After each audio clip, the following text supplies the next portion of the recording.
अधिकाऱ्यांना सांगितलं ठीक आहे, एकदा नोटीस द्या, दोनदा द्या, तीनदा द्या, चारदा द्या, पण एकदा लक्षात आलं की जाणीवपूर्वक इंडस्ट्रियलिस्ट अशा पद्धतीनं जर वागतोय तर मग कारवाई करा, अशा स्पष्ट सूचना मी दिलेल्या आहेत. परंतु 8 दिवसामध्ये केमिकल फॅक्टऱ्यांचं या परिसरातल्या फायर ऑडिट आणि सेफ्टी ऑडिट झालंय की नाही याचा अहवाल त्यांना सादर करण्याच्या सूचना मी दिलेल्या आहेत. आता इन्शुरन्ससाठी आगी लावल्या जात आहेत किंवा आता जसं तुम्ही सांगितलं की मार्च महिन्यामध्ये काही नैसर्गिक गोष्टीमुळे आगी लागत आहेत, हे तपासणं गरजेचं आहे.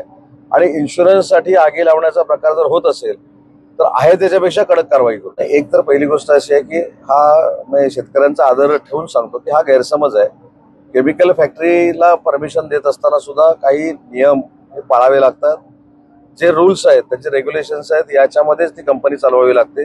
त्याच्यामुळे झोन बदलून देण्याचा प्रश्न येत नाही. ज्या कंपन्या आलेल्या आहेत त्यांच्या मार्फत मानवी वस्तीचं संरक्षण व्हावं, हीच आमची सगळ्यांची भूमिका आहे.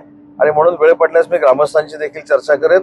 आणि ग्रामस्थांशी चर्चा केल्यानंतर काही इंडस्ट्री जर जाणीवपूर्वक काही करत असतील असं निदर्शनास आलं तर त्या बाबतीमध्ये देखील MIDC देखील कारवाई करेल, पर्यावरण देखील विभाग देखील कारवाई. म्हणूनच मी अचानक एवढ्या रात्री आलो की अधिकारी देखील आमचे किती प्रिपेअर्ड असतात हे मला बघायचं होतं. त्याच्यामुळे अधिकाऱ्यांना त्यांच्या कार्यक्षेत्रामधल्या कंपन्यांबद्दल जर माहिती नसेल तर ही शोकांतिका आहे.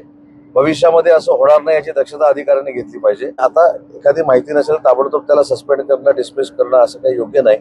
परंतु सूचना त्यांना दिलेल्या आहेत की भविष्यामध्ये अशा मंत्र्यांच्या व्हिजिट होतील किंवा लोकप्रतिनिधींच्या व्हिजिट होतील, त्यांना योग्य ती माहिती दिली गेली पाहिजे. आणि ती माहिती देत असताना पहिली त्यांना पूर्ण माहिती असली पाहिजे. मी नियमामध्ये असं सांगितलं की एंट्रन्सला जर केमिकल फॅक्टरीमध्ये टँकर असेल तर त्या टँकरनं पेट घेतलेला आहे आणि त्या टँकरची आग पसरू नये म्हणून जर फायर ब्रिगेडची गाडी आत घालायची असेल तर ती देखील गाडी जाणार नाही. त्याच्यामुळे अशा सगळ्या गोष्टींचा विचार करून नियम बनवावेत आणि तशानंतरच परवानगी द्याव्या अशा मी सूचना दिलेल्या आहेत.